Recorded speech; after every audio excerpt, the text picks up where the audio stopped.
Shalom.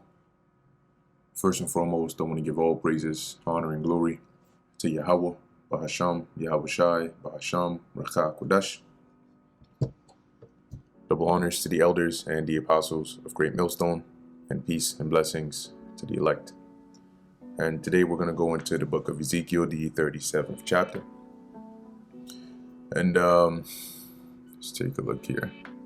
Right, I believe in Ezekiel 36, the Lord was basically going into, as you can see in the different subheadings, the renewal and blessing of Israel. Okay, and in Ezekiel 37, which, there are numerous breakdowns out there. So most of us should be familiar with this chapter, but if you're not, well, here's another breakdown for you.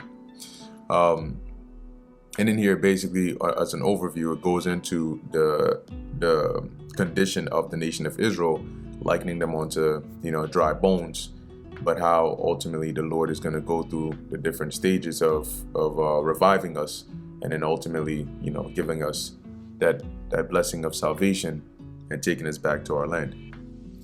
So this is the book of Ezekiel chapter 37, verse 1, vision of the valley of dry bones.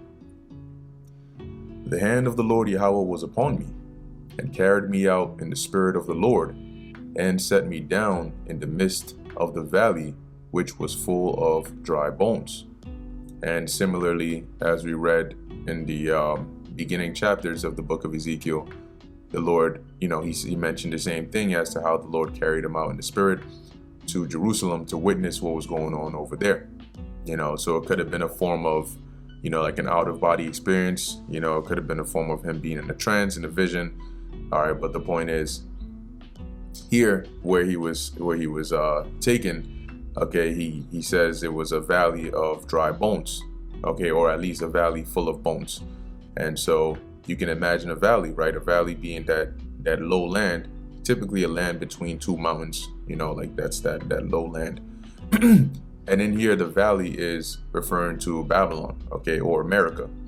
Now, here you may not think of it physically as a low land, but it's low morally, okay? When you look at really the corruption of the earth, all right, America has got to be, if not number one of the highest top of the list when it comes to low morals, all right? But as it says, which was full of bones. And as we're going to continue to read, you'll find out that the bones represent the house of Israel. Okay. And caused me to pass by them round about. And behold, there were very many in the open valley, and lo, they were very dry. And so these bones, okay, as Ezekiel is walking by, he's seeing there's so many bones that they're all dry. They're like somebody that's died, and they're when you watch those treasure hunter movies, like you have, these treasure hunters that go and they'll go into like this cave or something, and they'll see people who have tried to get that treasure prior to them, but fell for like booby traps. And then you can see the skeleton. Maybe it might still have some clothes on them, but the skeleton is all old and stuff like that. But you just see the bones, right? You don't see the flesh and none of that. So Ezekiel's walking by and he's seeing all these bones, dry bones in this valley.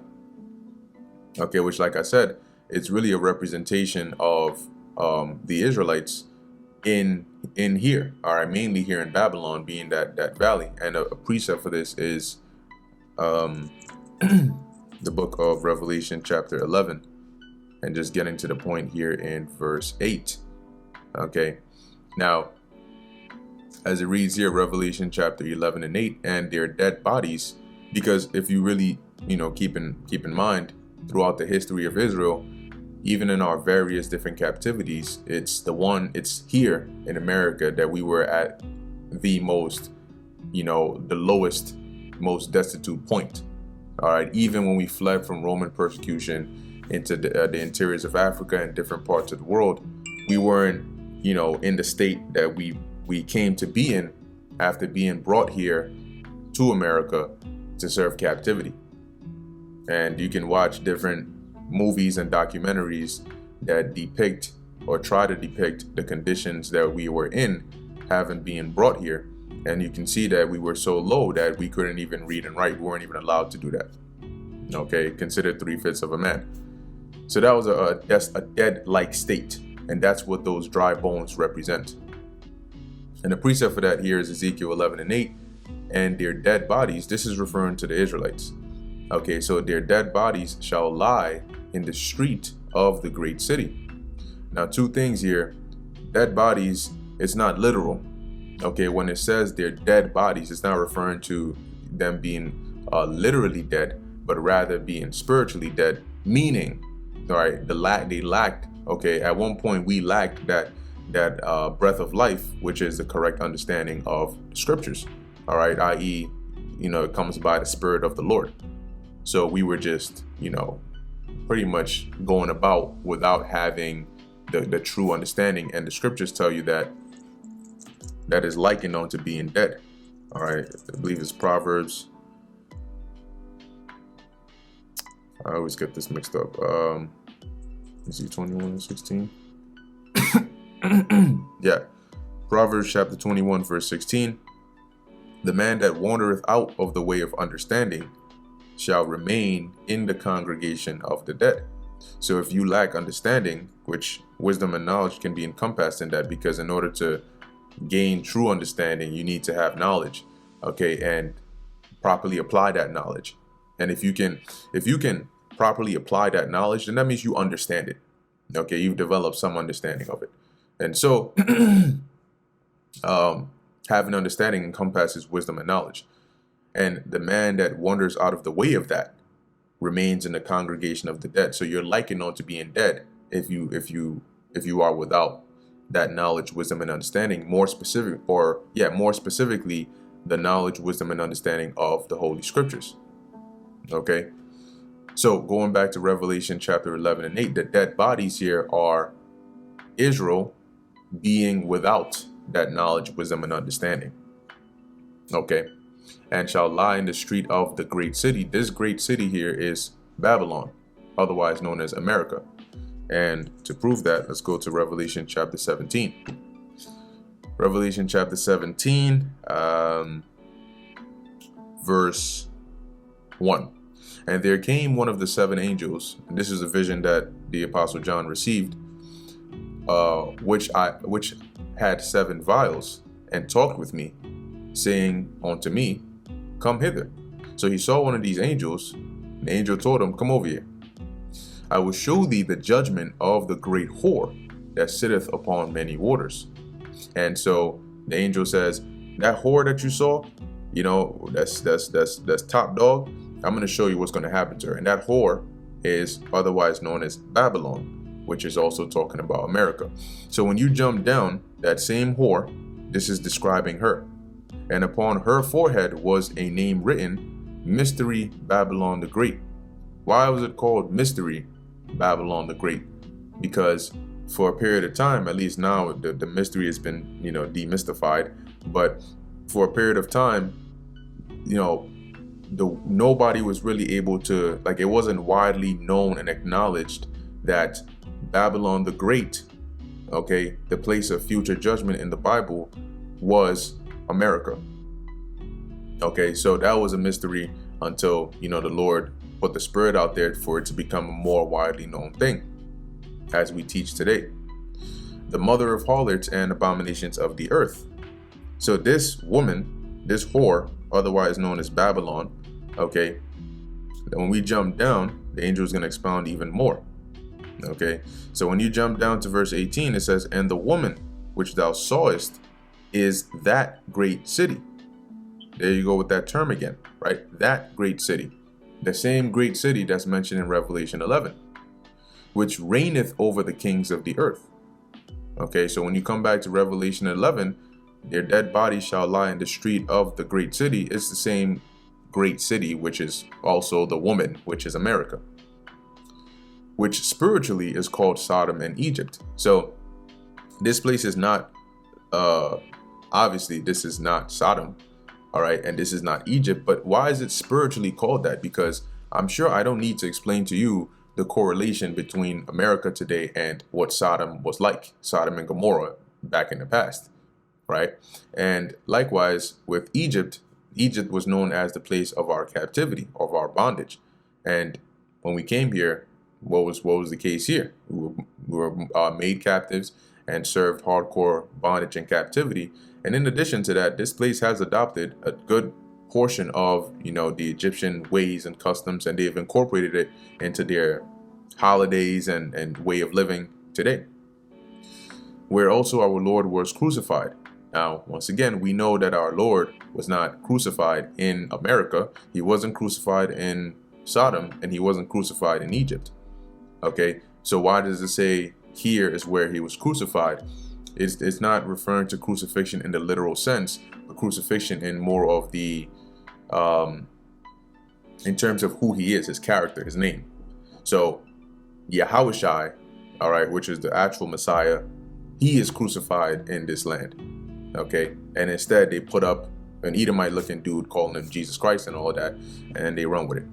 Okay, but the point in bringing out this precept is to link that dead bodies, which when you deal with Ezekiel, dry bones, well, what happens when somebody dies? Their body, their flesh starts to decay, and eventually it rots away, and then eventually what are you left with? Bones. So bones and dead bodies, same thing. Okay, but it's representing the dead-like state, okay, of the Israelites here. So verse 3, and he said unto me, Son of man, can these bones live? And I answered, O Lord God, thou knowest. Because, you would feel like it's kind of like a trick question, right? I mean, what do you mean, can these bones live? They're pretty, how are they gonna, well, you know, right? Because if I say no, you could say yes. If I say yes, you could say no. You're it's up to you, really, right? Verse 4, again, he said unto me, prophesy upon these bones, and say unto them, O ye dry bones, hear the word of the Lord Yahweh. So the Lord basically told Ezekiel. Now remember that this is what Ezekiel is experiencing, but it is a representation, okay, of something else. Why did the Lord take Ezekiel to this valley of dry bones and tell him to prophesy onto those bones? What does that mean? What did that signify? And that's what we're going through now. So as Ezekiel is prophesying, prophesying is to say before, right? So the Lord is telling Ezekiel, basically give these bones a forecast. Tell them what's going to happen. And tell them, right, that this is what I said. Verse 5, thus saith the Lord Yahweh unto these bones, behold, I will cause breath to enter into you, and ye shall live. So the Lord told Ezekiel, you see these bones right here? Tell them that in the future, prophesy unto them, and tell them what I'm going to do is I'm going to put breath into them, and they're going to come to life. And as Ezekiel obviously, did that at the Lord's commandment, then it really signified the prophets in this time, okay, coming on the scene and prophesying onto those bones, which represent Israelites that are in a dead-like state, not knowing that they're Israelites, not knowing the name of the Most High, not knowing their customs or heritage or any of that.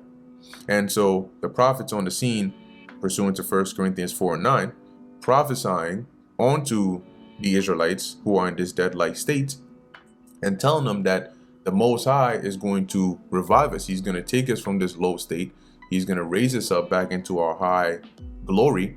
And he's going to ultimately, as it says, we're going to live, right? He's going to bless us with that wisdom, knowledge, and understanding.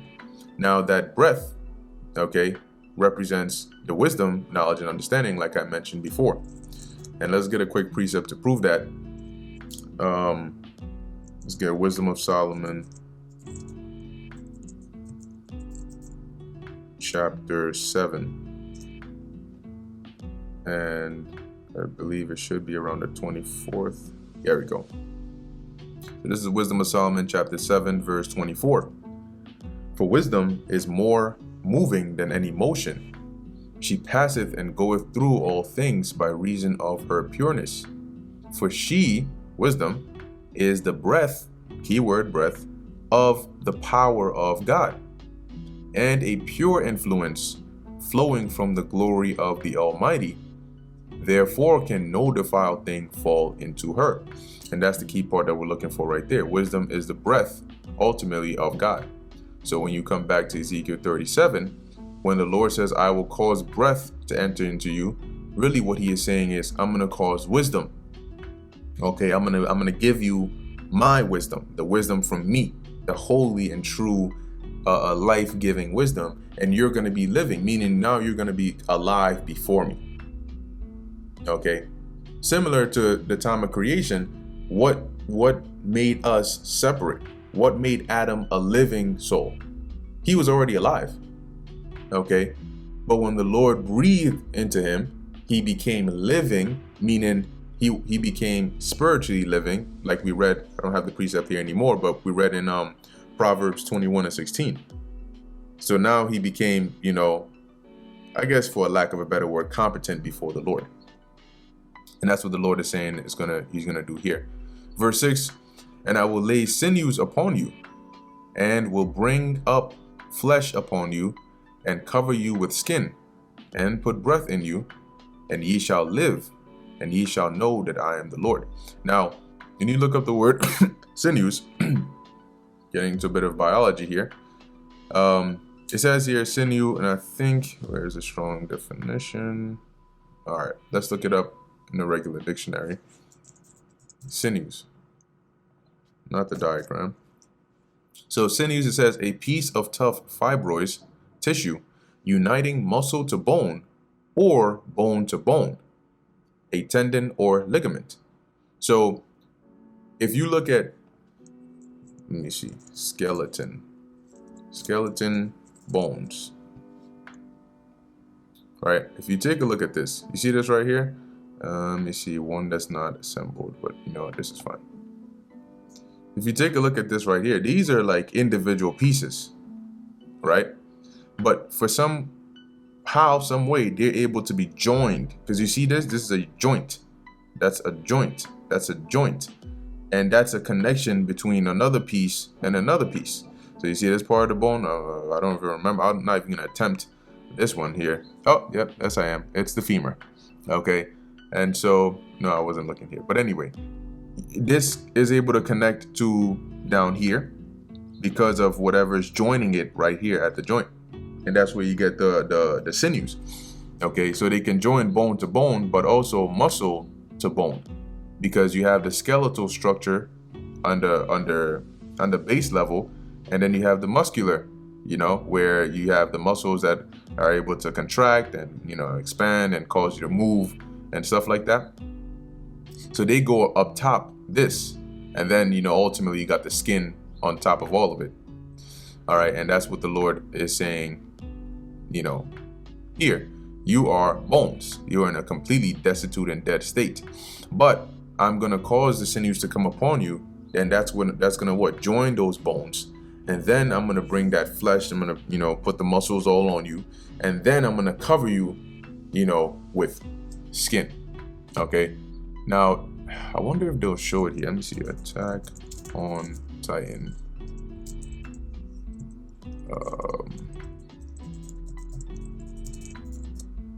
I wonder if they'll show the actual. So they don't really show it here, but this anime called Attack on Titan. Long story short, people are able to transform into these giant, like actual giant creatures that are called Titans. And when you actually look at a clip of the transformation, like if they bleed, it triggers something that transforms them. And when you look at the transformation, it starts off with, you'll see the skeletal structure, and then you'll see like the muscles and the fibers all wrap around it, and then you'll see like the skin. Okay, so I was just like maybe if you look up a transformation of it, you'll see it'll start with the skeletal, and then it'll put the muscles and all that on top. So just like a depiction. So coming back to Ezekiel 37, what the Lord is in verse 6, these were to represent the different stages in which the Lord would take us from being in a completely dead-like state, a completely low and destitute state, to bringing us back into our former glory. Okay, where we would know, as it says, ye shall live and ye shall know that I am the Lord. Okay.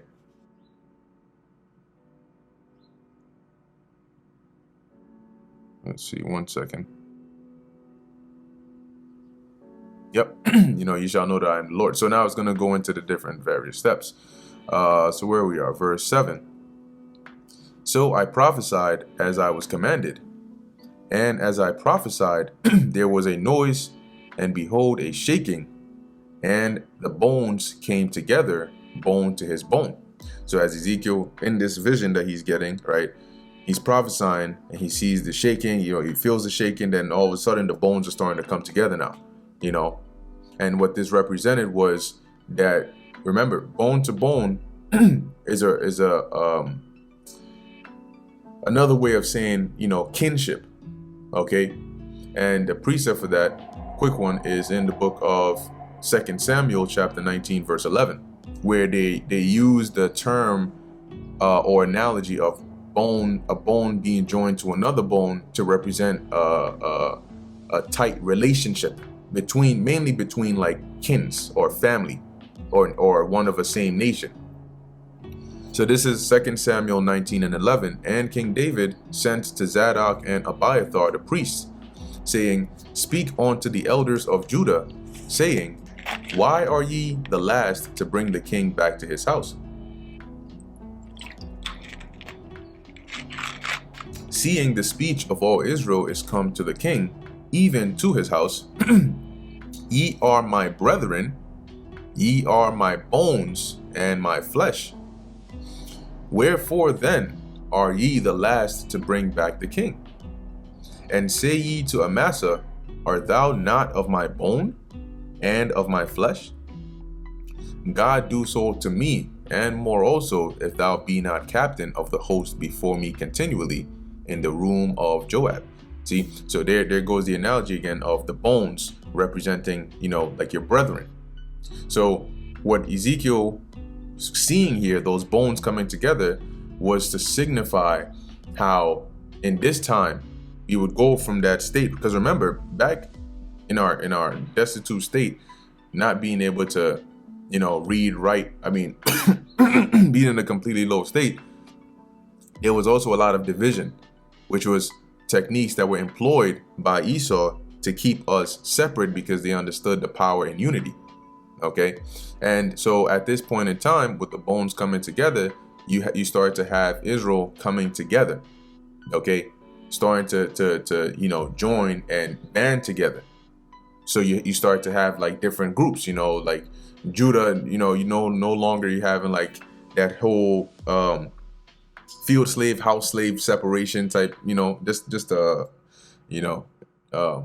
analogy there. But they start to unify under different causes, right? You also had, different groups in the northern kingdom unifying, okay? And then eventually, as time went on, we started to come together, not just within tribes, but like cross tribes. So now you're seeing like Judites, like southern kingdom and northern kingdom, all intermingling, okay? Verse 8, and when I beheld, lo, the sinews and the flesh came upon them. So as he was prophesying, he sees the bones coming together, and then he sees the sinews joining, all right, connecting the bones, and then the flesh coming up and covering covering them. Okay, but there was no breath in them. And what that signified was, as we started to come together and join together under different causes, like there were different reasons now as to us being unified, whether under like some black organization or some Latina or whatever they would call it, even if it's a gang. All right, there was just the joining of Israelites from separation to being joined, okay, and now coming under something that we could use to identify us as this collective group. However, regardless of what all those different causes were, they weren't that ultimate cause that would bring us together or bring us that life, which is this truth. So eventually Jake started coming together, but it wasn't under the truth. That's why there was no breath in them. Verse 9, then said he unto me, prophesy unto the wind. Prophesy, son of man, and say to the wind, thus saith the Lord Yahweh, Come from the four winds, O breath, and breathe upon these slain that they may live. Okay, so pretty much now the next thing that was left was for the words of the Lord to be preached, to stir up our our minds by way of our pure minds by way of remembrance, that we may be brought to life again by knowing our nationality, knowing the name of our God, our heritage, who we are, and all of that. Because now we're joined, but now we need the right cause, right? We need to be made living. Verse 10. So I prophesied as he commanded me, and the breath came into them, and they lived and stood upon their feet, an exceeding great army. So this is what Ezekiel saw, and what it represented was, the Lord bringing the prophets on the scene, right? Starting with Elder Abba Bivens, and the Lord, that breath being this truth, right? So the Lord brought this, but in increments, So He gave, a portion to Elder Abba Bivens, and notice how it says that the winds came from the breath came from the four winds, right? Because these elites paid good money to hide this information, but it seems like it came out of nowhere, for somebody to, right, as they would say, randomly start going in the right direction, to start hitting the nail right on the head when it comes to actually understanding the Bible in its correct sense and relating it to us, right, as the Israelites, because it was time for that breath to come. Okay, and then you had other elders and teachers, right? High Priest Ariah, King Masha, High Priest Yaikwab, and more that contributed, okay, even up unto our elders and apostles. And so as as the breath came upon them, they started to live, they started to go and teach. And as they were teaching, okay, as they were prophesying, ultimately you got up to the point where now you had the internet, you had, the YouTube and all these Daily Motion and different platforms. And then from there, the breath spread even further. And more of us were hearing it, and as we heard it, we also became alive. And then you start to have different camps, different groups, different bands of brothers in different parts of the world standing up, going out there prophesying. Okay, and that's where you get that exceeding great army. Because when you look into the word army, it's really like, a force, mainly of men. Okay, but we're not, a carnal army, but a spiritual one. Okay, where we teach the scriptures. Verse 11. Then he said unto me, Son of man, these bones are the whole house of Israel. Behold, they say, our bones are dried, our hope is lost. We are cut off for our parts. Because remember that what the verses we just read above, at the time that Ezekiel was seeing this, we weren't here on the scene, right? We weren't in America. Everything I just described to you about us prophesying, that hadn't happened yet, right? So the condition that Israel was in at this time was what we're reading of here in verse 11, right? As it says, these bones are the whole house of Israel. Behold, they say, our bones are dried, right? And our hope is lost, and we are cut off for our parts. Because what was the condition of Israel at this time? You had us in captivity. Our land was destroyed. The temple was destroyed. Jerusalem was destroyed. We were in captivity. We were in a low state. We were destitute. Okay. And on top of that, we were divided. The northern kingdom had been taken into captivity, and then they went to the Americas. The southern kingdom, the bulk of them were also taken into captivity, and then you had, other Israelites that had fled and been scattered. Okay, so we were cut off, from our parts, from the different tribes. We were all separated. Okay, verse 12. Therefore prophesy and say unto them, Thus saith the Lord Yahweh, Behold, O my people, I will open your graves and cause you to come up out of your graves and bring you into the land of Israel.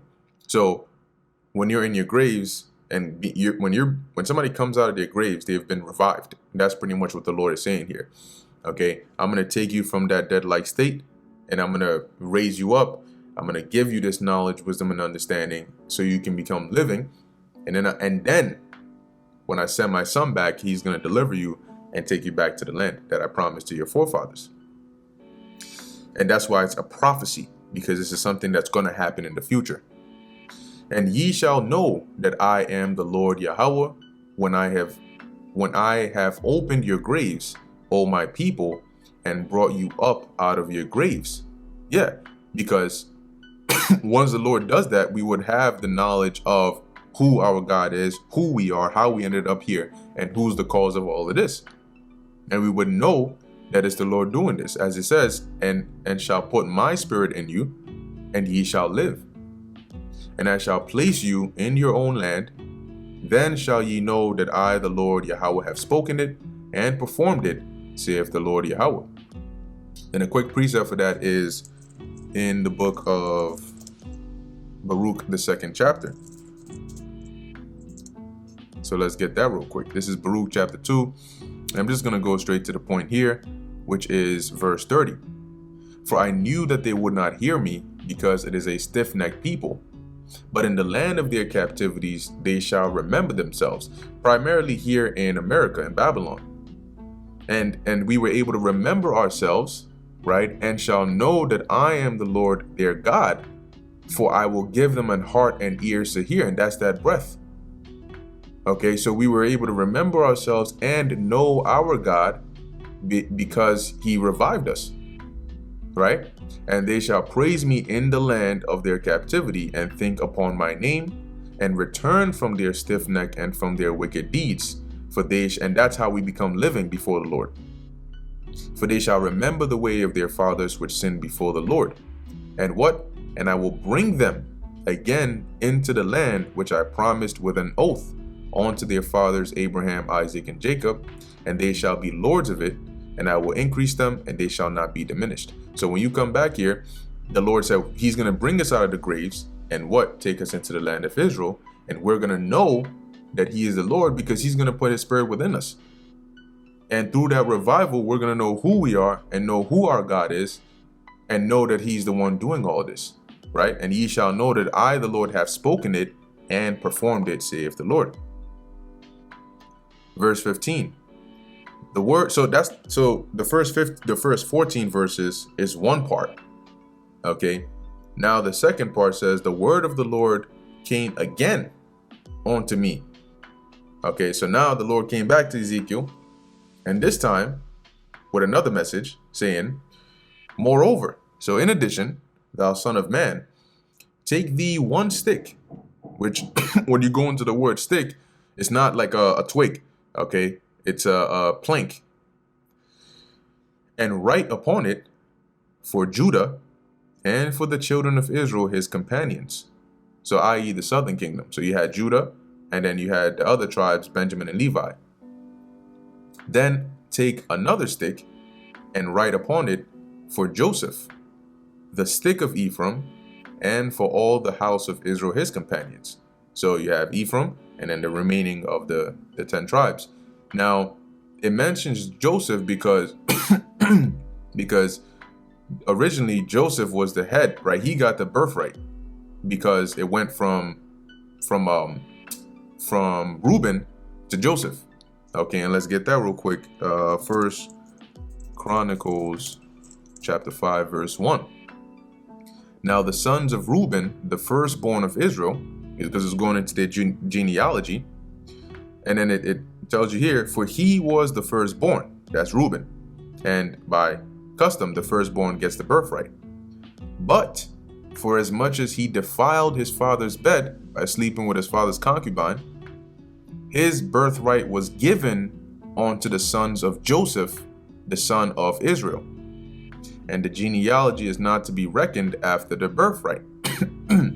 So we know that the birthright that was originally supposed to be given to Reuben was given to Joseph. However, when you read in Genesis 49, it was transferred rather to Ephraim in Joseph's stead. That's why sometimes when you read the scriptures, when it talks about the tribes, you'll see that Joseph and Ephraim are interchangeable. Okay, so that birthright then landed upon Ephraim. And obviously, the blessing went to Joseph's blessing went to Ephraim and Manasseh, but the greater portion went to Ephraim. And it says here, for Judah prevailed above his brethren, and of him came the chief ruler, but the birthright was Joseph's. So Judah is the head tribe because, as it says, they prevailed. However, the birthright went to Joseph, i.e. transferred to Ephraim. So when you go back to Ezekiel 37, that's why you have here one stick for Judah, the southern kingdom, and then another stick for Joseph, the stick of Ephraim, right? And for all the house of Israel, his companions. So basically you would have Judah, Benjamin, Levi, and then the rest of the rest of the tribes. It says, and join them one to another into one stick. So you take one stick, you write, for Judah and his companions, another stick for Ephraim and his companions, and then join them together into one. So now all of the tribes are on one. And they shall become one in thine hand. And when the children of thy people shall speak unto thee, saying, wilt thou not shew us what thou meanest by these? And this is, in today's day, this is where we have why we have the 12 tribes sign, which has the all the tribes listed on it. Okay. Now, at this point in time, the Lord did tell Ezekiel to actually do this. And then the Lord told him, when you do this, just like in the previous chapters, when the Lord told Ezekiel to do something, it was so that, because remember, Ezekiel was a captive in Babylon at this time, along with the other captives of Israel. So whenever the Lord asked him to do something, it would be so that the rest of the captives would see it and they would inquire. They would say, what the hell are you doing? And then you would explain to them, well, just like I just did this, this is how the Lord is going to do X, Y, and Z. So similarly, the Lord told Ezekiel to take the stick, write the names upon it, right, and join them together. And when the children of thy people shall speak unto thee, saying, wilt thou not show us what thou meanest by these? So when they look at him and they see him with that, they go and say, what are you doing this time? Like, what does this mean? Say unto them, thus saith the Lord Yahweh, behold, I will take the stick of Joseph, which is in the hand of Ephraim, and the tribes of Israel his fellows, and will put them with him, even with the stick of Judah, and make them one stick, and they shall be one in mine hand. So the Lord was telling Ezekiel to do this, and when they ask, you would tell them this is a representation of what the Lord is going to do with the 12 tribes of Israel. Now, in today's day and age, it's the same thing. We have the sign, so when people come up and they ask, they ask about the sign, they inquire about it, then we go into it and we break it down and we tell them, these are the 12 tribes of the nation of Israel, and we go into it. Okay? So like a conversation starter. Because believe it or not, a lot of people that pass by, even if they don't say anything, they'll either want to take a picture of the sign, or they'll want to stop and, or they'll just walk by, but they'll look at the sign. It's always an eye catcher for them. Verse 20, and the sticks whereon thou writest shall be in thine hand before their eyes, and say unto them, thus saith the Lord Yahweh, behold, I will take the children of Israel from among the heathen, whither they be gone, and will gather them on every side, and bring them into their own land. And that's what's going to happen, right? The Lord is going to take us, deliver us from all the different parts that we've been scattered, mainly here in America, but in all the different parts as well, and bring us into the land of Israel. And I will make them one nation in the land upon the mountains of Israel, and one king shall be king to them all, and that king is King David. Okay, because ultimately you're going to have the Most High Yahushua, and then you're going to have King David over, the nation. And there shall be no more two nations, which goes back into the history after the rule of King Solomon. The kingdom of Israel was divided. You had the southern kingdom and the northern kingdom. So the Lord is saying here, I'm going to do away with that, and I'm going to bring them back to one. Neither shall they be divided into two kingdoms any more at all. Neither shall they defile themselves any more with their idols, nor with their detestable things, nor with any of their transgressions, But I will save them out of all their dwelling places wherein they have sinned, and will cleanse them. So shall they be my people, and I will be their God. So the Lord is saying, I'm going to take you out of the different captivities. I'm going to cleanse you up. You're going to stop the idol worship and all the things that made you dead. Okay. I'm going to put an end to all of that. Okay. And this is going to start with the Lord's elect, because they're going to be the first ones to leave off from the idols and the detestable things and the transgressions. Okay. And then through them, the rest of the nation. Verse 24, and David, my servant, shall be king over them. And this is going to happen in the kingdom. This hasn't happened yet. Okay. This is going to happen in the kingdom. This whole part about us being ultimately joined together officially, like where you're seeing the joining now. Okay. But this is talking about when the Lord, finalizes it all and we're made one. We're not sinning anymore. Why? Because of the new covenant. Okay. And then we're going to be in that kingdom, right? That's why you see it says the Davidic kingdom. And David, my servant, shall be king over them, and they all shall have one shepherd. They shall also walk in my judgments and observe my statutes and do them. And they shall dwell in the land that I have given unto Jacob my servant, which is the land of Israel, wherein your fathers have dwelt, and they shall dwell therein, even they and their children and their children's children forever. And my servant David shall be their prince forever. How's he going to do that? Because that's a sign of immortality right there. How is David going to be their prince forever? He's going to have to live forever, do that. Moreover, I will make a covenant of peace with them. It shall be an everlasting covenant with them. And I will place them and multiply them, and will set my sanctuary in the midst of them forever. So that covenant the Lord is going to make is going to be one where he's going to put the laws in our inward parts. So we're going to be programmed to keep the laws, and we're never going to break them. Hence, we're never going to die, because death is a penalty of breaking those laws. And as it says, I will set my sanctuary in the midst of them forever, which is really referring to the Lord's holy place will be in the midst of us, but it's not literal, right? And as we read, verse 27, my tabernacle also shall be with them, meaning your tabernacle is your dwelling place. So that's what the Lord is saying here. He's going to dwell with us. In the ancient world, it was done by way of a physical temple, but there's not going to be a need for that, because we are that temple. So him dwelling among us is likened unto that. Yea, I will be their God, and they shall be my people. And when you go to the book of Revelation chapter 21, this is a vision that the Apostle John saw of the kingdom. And when you come down, he'll tell you himself that as he was seeing this vision, verse 22, and I saw no temple therein. He saw the gates, he saw the precious stones, he saw how it was put together, but he didn't see a temple. For the Lord God Almighty and the Lamb, which is Yahushai, are the temple of it. Okay, so there's not going to need to be a physical one. But here what it's saying is the Lord's holy place and his dwelling place is going to be with us. And I will be their God, and they shall be my people. And the heathen shall know that I, the Lord Yahweh, do sanctify Israel. So he has made us holy. He has cleaned us up. He has taken us from that dry, dead bones, all right, and raised us up, made us alive. When my sanctuary shall be in the midst of them forevermore. And that's the end of the book of Ezekiel, the 37th chapter. Lord willing, this is edifying to the elect.